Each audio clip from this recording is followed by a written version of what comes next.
Good morning everyone, my name is Renuruman Sahu and today I will be talking about the capillary interactions for fabrication of non-coalescent liquid metallic nanospheres which will enable the tunable gap plasmonic structures, and with it we'll make some mechanochromic sensors and we'll see some of the applications in biomedical sensing and biomechanics diagnostics. So our motivation to do this work was to make the functional structures on elastomeric substrates. And why elastomeric substrates particularly is because it has characteristic like deformability, which allows seamless integration with soft structures, tissues and muscles, and we want to incorporate some of the functionalities so that it is responsive to stimuli like mechanical strain, temperature and chemical environment. And we want to integrate into the some real life devices, for example in the prosthetics and so on. And at the end we want healthcare devices, smart prosthetics, and we'll look into some of the other applications like energy harvesting, signaling, etc. So the conventional approaches to make structures is at the scale of nanoscale is the top-down approaches, wherein we take a substrate and we take a substrate and put some active material on top of it, for example a photoresist or something, and then we pattern it. And we use in this technique, uh, the most commonly used techniques are the lithography techniques, for example the e-beam lithography and photolithography, and there are other techniques such as 3D printing, 2-photon lithography, 2-photon polymerization and so on. And these are amenable to typically to hard substrates, usually silicon and a glass, sapphire and so on. On the other hand, there are other approaches which is called the bottom-up approaches, wherein we take we take a substrate and we put some of the active material and we allow the natural forces to uh, form the desired pattern, and we let the nature decide the structure. So in this approach, what happens is we can also use we can also go for the elastomeric substrates and some other non-conventional substrates other than silicon. But the majority of literature existing, they focus mostly on engineering this precursor. What we will do in our work is that we'll try to use the substrate actively to determine the structure, and uh, most of this precursor, it is usually in a liquid solution or in form of colloids. So instead of that, what we can think of is, can we directly use a functional fluid instead of engineering this precursor? So now, to choose the active material, how do we choose the active material? What kind of functionalization strategy we want to use? So we thought of going for a plasmon coupled nanostructures, for which we have to look for uh, some kind of metal, because at the interface of a metal and a dielectric we can have enhanced electric field. From this is a result from the electrodynamics. So, and when we decrease the scale of this metal to a nanoscale, we can have very tightly bound energy in a very small compact space, and the energy stored here is spectrally dependent. And the region of spectrum in which this energy is stored is also determined by this cap. So there is something called a plasmon hybridization theory. For example, if we have a material with a plasmonic frequency in the UV region, let's say, so when we bring these two very close to each other, then this plasmonic frequency, it will so it is similar, this hybridization theory is similar to a molecular hybridization theory, in which if we bring these two together, there will be a bonding orbital and antibonding orbital. So what will happen is, as this plasmon will couple, will have the plasma frequency decreasing, and it can be in the frequencies which is lower than the individual plasma frequency. So this is the idea. So we ideally want to choose a material which is a UV plasmonic metal. And so there have been a lot of other approaches. So this approach has been used before as well, for example in which here they used silica, but it is picked with gold. And based on this gap, the so these silica solutions, they were put in a liquid solution, this silica, and this each of the silica, they has gold picked in them, and based on the shape of this silica, they can change the color of the sample. So here also, but here what they deposit gold on PDMS by a chemical route, which is a multi-process step, but based on which is basically a multi-process step. Here is another approach in which they have kept gold on top of the polystyrene spheres. So these are different approaches to bring this metal structures very close to each other. So, and the usual plasmonic material they usually choose is the gold and silver. Why? Because they have very nice plasma frequency, and but the disadvantage is that they have an intermand transition in the visible region, which doesn't allow us to access all the visible colors. On the other hand, gallium is a UV plasmonic material. So that means we have access to all the frequencies which are lower than that. That means we have the entire visible spectrum to play with. And the objective is, so our objective is to place this gallium very close to each other, as close as possible. And so we wanted to use, can the gallium, the fluidic nature of gallium be used, because gallium is a very low melting point material at 30 degrees Celsius. So if that can be used, it would be great. And we want this gallium to be relatively static to each other. We don't want this gallium to be in a liquid solution, so that this plasmonic, the plasmon coupling will not take place for a considerable amount of time. So our solution is to go for a capillary interaction based mechanism to fabricate this, which I'll detail here. This is a work we just published, and what we have is the key is the role of the substrate. How do we achieve the structure? So the substrate that there are a lot of flexible substrates, PDMS, SCBS, organic polymers, and so on.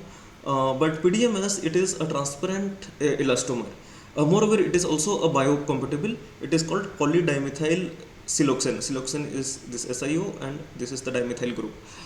So the existing work with PDMS, it is a commonly used material, and it is used as only for its stretchability and flexibility. And the substrate, it doesn't have an active role in determining the nanostructures till now.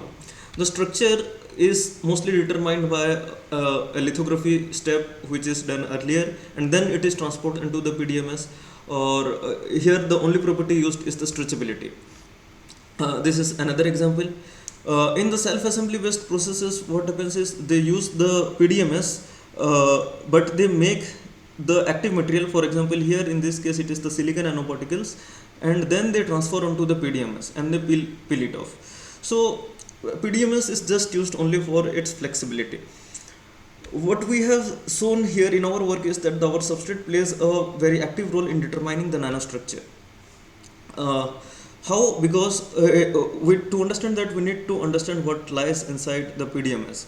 So the way a PDMS is made is, so there is a PDMS base, and we add a certain proportion of cross-linking agent to it. So more the amount of cross-linking agent, if the cross-linking agent is more, then the polymer will be harder. And if there is more cross-linking, then there will be less amount of oligomer content in it. So even though cross-linking agent will cross-link, ideally should cross-link all of these monomers in this PDMS base, there will be some amount of uncross-linked monomers, or they will be cross-linked up to a very few chains. So in case of more cross-linking agent, there will be less oligomer content, whereas in case of less cross-linking agent, there will be more oligomer content.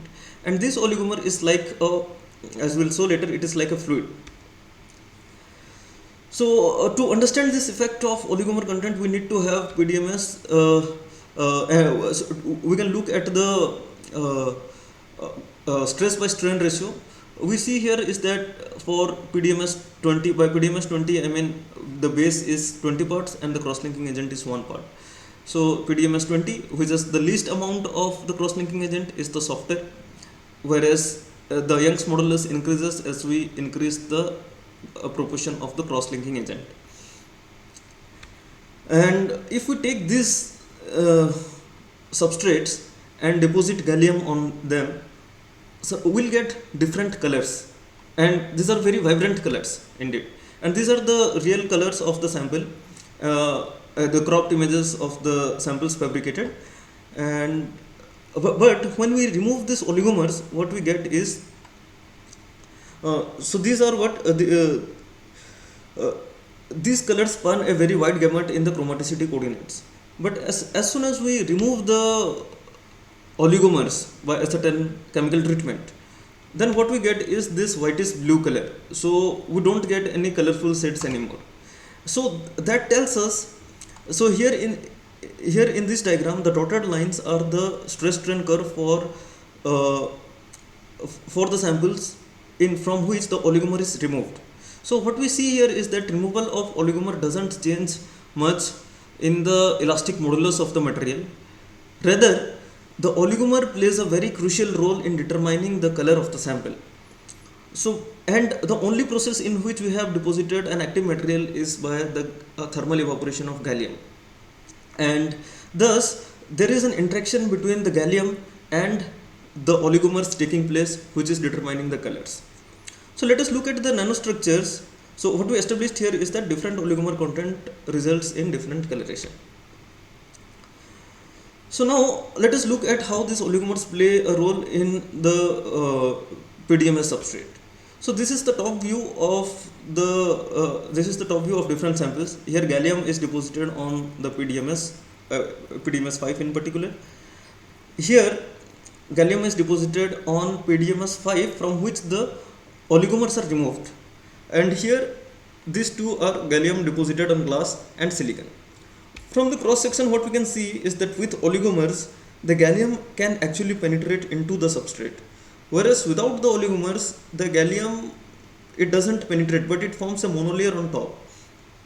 On the other hand, with oligomers, what we can see here is, so this monomer layer is similar to what we get is the kind of in silicon and glass, which is kind of an extreme situation, but nevertheless it is more or less a monolayer. Another important pattern which we see is that the gallium not only penetrates into the substrate, we see that the oligomer content determines the structure significantly in these three ways. The radius will decrease with the oligomer content, the number of layers will increase with the oligomer content, and as we go into the depth, the radius is decreasing.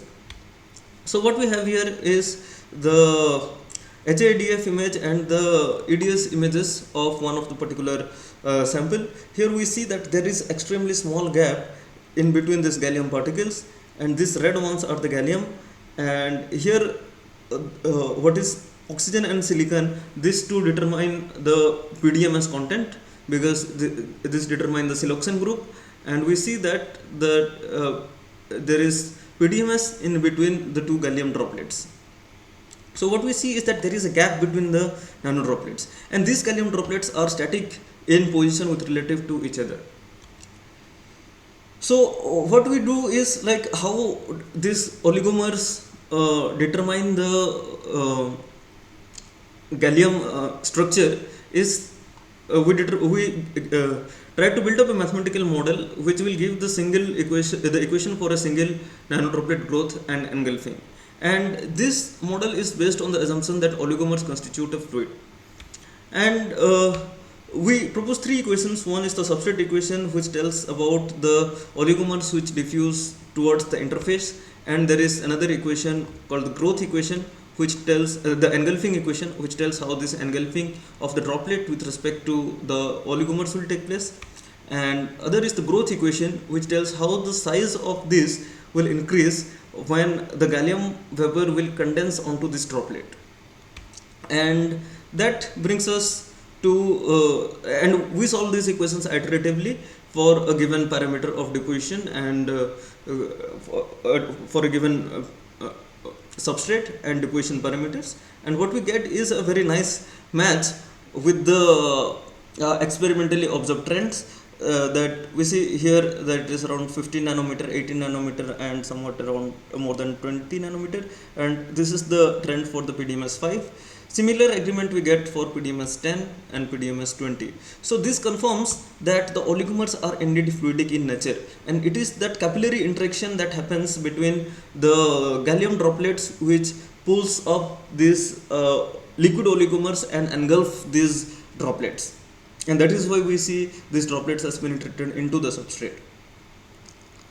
So now since we have fabricated the structure, now what we have is, if we try to stretch the samples, what we get is a blue shift.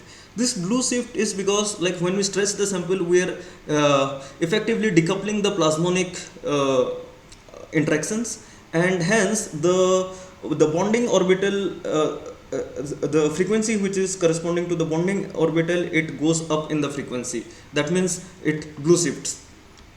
Similar agreement we get from FDTD simulation, and why it happens, if we look into the electromagnetics of it, is that let us take two dimers, and if we try to have an electric, so another important thing to observe is that here in the UV region it is not changing any spectral features. Okay, so now what is happening is, if we take two droplets and give an electric field which is perpendicular to the gap axis, then what we see is that these are like two individual plasmonic structure which are not interacting with each other. And from the Mie theory, we get that all of these scattering peaks are only in the UV region. And we see, as we change the gap, we don't see any significant change in the spectral features for this dimer. On the other hand, if we have an electric field which is parallel to the gap axis, what we see is that a very nice blue shift of the electromagnetic spectrum. Here, this blue shift is again related to the plasmon hybridization theory. And we see a very strong localization of the electric field, which tells that the plasmonic coupling is happening. So some of the applications and potential technology of this is that, because of the blue shift, what we see is that as we mechanically deform the sample, we are effectively changing the plasmonic coupling between the nanodroplets, and we see different colors for different mechanical deformation. We see here the application of curvature sensing. Here it is about a point sensing, how small a point we can determine, and we can map it to the stress strain and get the relative and get what is the local stress map here. So here it can be used as a reflective display and all, and it can be used in prosthetics, for example, to monitor the different body position, and also it can be determined to see the local stress map, for example, in a helical twist or a knot. So this is one of the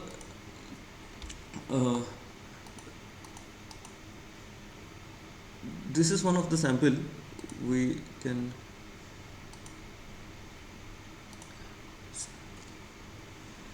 So as we stretch, we see the color is changing from pink to green here, and this is another sample.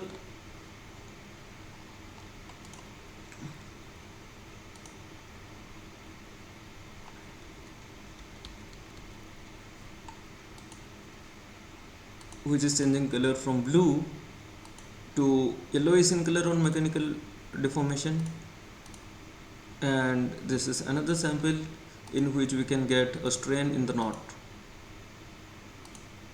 and this can be mapped to the local stress and strain. So what do we find application of this is, because one of the example here is the point detection, which can tell that the sensitivity is of the order of millimeter by millimeter. So from here, what we try to do is to get a translational. So we get into a translational research in collaboration with the Ramaya hospitals to develop something called a physiotherapy diagnostic mat. To gauge the foot biomechanics of patients.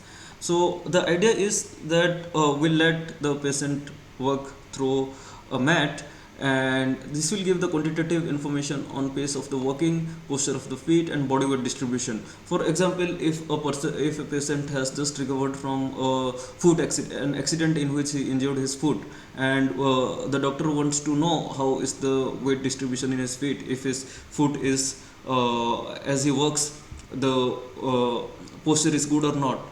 uh, all those quantitative informations can be inferred from this mat. So there is this currently available technology is based on some electronics based sensing, which costs about around 15 lakhs for this kind of mat. We want to see if this can with this technology we can reduce that cost or not. So there are some other applications. For example, we can also do a quantitative characterizations of cons and foot callus, and like these are some of the foot diseases, and we can ask. So this, although this can be visually diagnosed, what we can ask further questions like how much extra stress does the patient will experience due to the con at this particular point than a healthy feet. So this kind of quantitative diagnostics we can do with this. And these are some of the progress timeline. So we have got a patent and presented the work in MRS conference, and got the best oral presentation award in the photonics conference, and we got a publication. We have a publication in Nature Nano, and recently this work was presented in SPI Europe. Moreover, there are further new ideas which came up alongside the work. Is that we saw that there was a polarization dependence of the study to decompose this gap plasmon and scattering components, and currently we are working on the templated gallium substrates so that we can have some surface lattice resonances and get some more interesting properties or not. So some of the to summarize, we have the process technology which is patented. We did the mathematical modeling, we got the physics insight into the mechanochromic sensitivity, and we saw some applications of the device. And we want to further pursue the polarization dependence study on this, and templated structures of gallium, as well as to make the sensors for the biomechanics. And I would like to acknowledge my lab group and the funding by PMRF and ACRB India, and thank you.